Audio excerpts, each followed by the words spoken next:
You've obviously known Coach Belichick for quite some time. He was at the coaches' clinic yesterday. Can you just talk about that experience a little bit?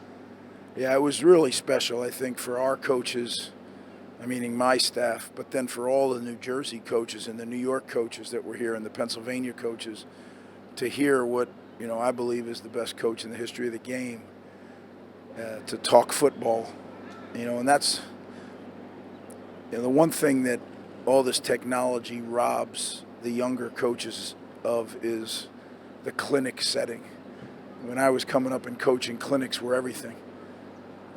You'd go and you'd spend time with coaches and you'd listen to them. But then the best part was afterward, you were talking with all the other coaches and discussing what was presented and then how you do it and how you might change after hearing that. And it's just an exchange of information. The one thing when you do a clinic online, it's great, it's easy, but you don't get that feedback and that conversation and that camaraderie that I remember fondly as a coach. So I can't thank Coach Belichick enough and Brian Belichick as well for agreeing to do it. They're in a busy time getting ready for the draft and they're starting their off-season program.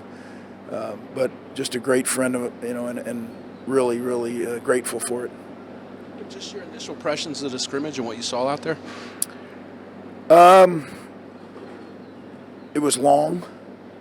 They stayed focused the whole time. We took care of the football. A lot of mistakes, a lot of things we got to clean up. As I've said to them over and over, we just got, there's plenty of mistakes out there. We just got to stop making the same ones twice. And the issue is if you make it and you make it, that counts as making it twice because we covered that. And that's what we need to speed that up.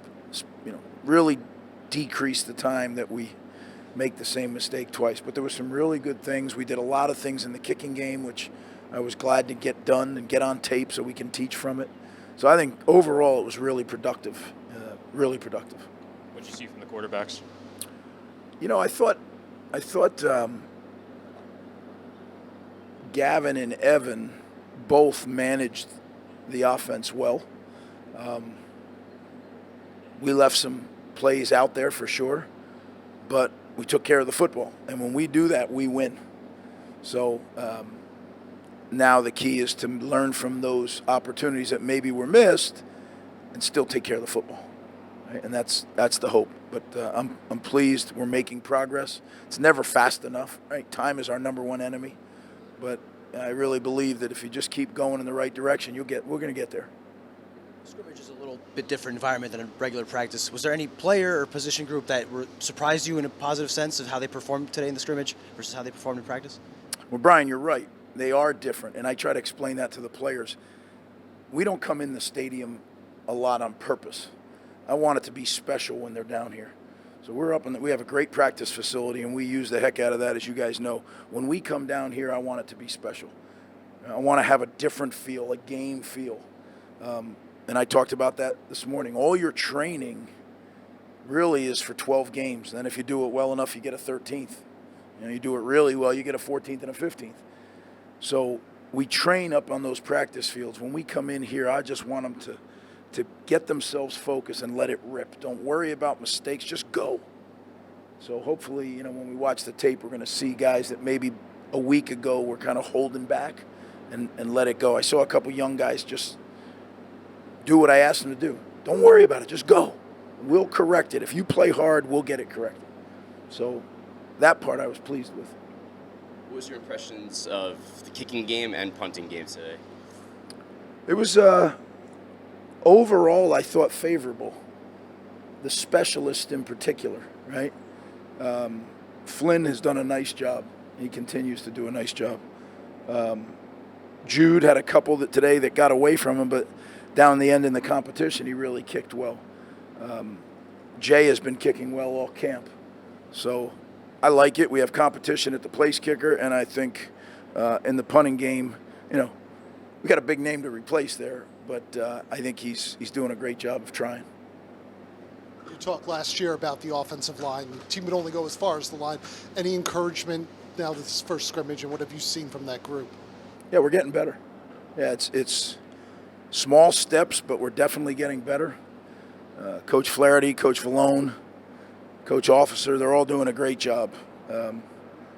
Just it's a cumulative build, and we just have to keep building it. But some guys are stepping up that, we haven't heard a lot from, and they're doing things that catch your eye. And that's once that happens, then that happens more and more, and that's what I'm hoping for these next 2 weeks. Greg, they did a lot of work in the offseason. Are you starting to see the bigger, stronger, faster type of team that you're looking for? Well, you are, and it's what's it mean? It means that a guy like Tyreen Powell played the season at between 220 and 225, and now he's practicing at 235, right? So that's an extra 10 pounds, 8 pounds of muscle that when he hits somebody, they feel it. And a guy like Mayan Ahanatu, he's worked hard, got his body in great shape, and it's a good 295 now. So those are critical improvements. And when you get stronger and you put that weight on and your body fat stays the same or even goes down, that means you have more lean muscle mass. That should help you in the trenches. So all that stuff, that's why, as a developmental program, every off-season is critical. And when a guy misses an off-season due to injury or surgery, it really sets him behind. That happened to Dion. If you think back, that shoulder surgery totally put him behind. It took a whole year before he was able to get those gains, and then you saw the season he had last year. And he's just now picked up and he's moving forward from where he was. So in a developmental program, every off-season is critical, and that's what we are. We're a developmental program. Greg, the NCAA just passed a recent rule on official visits are unlimited now for prospects. What are your thoughts on that? Well, yeah, they are unlimited, but they didn't change the number of visits that we can give.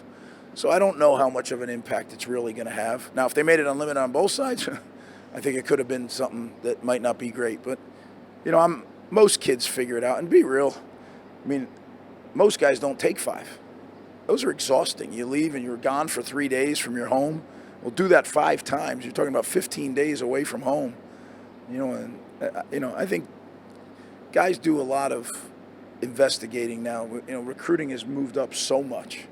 We had prospects all over the field and in the stands that are freshmen and sophomores. So, yeah, I don't think it's going to be a real big deal.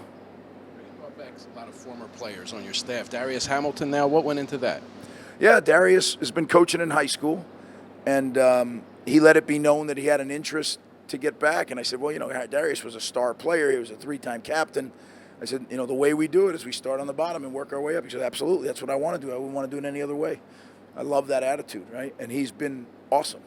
Just busting his hump, and there's no doubt he'll be a good football coach. So I'm glad he's back and he's here. And, he and I laughed at when we first hired him. I said, I recruited you and I didn't get to coach you. I said, so now we'll get to work together. So that'll be fun.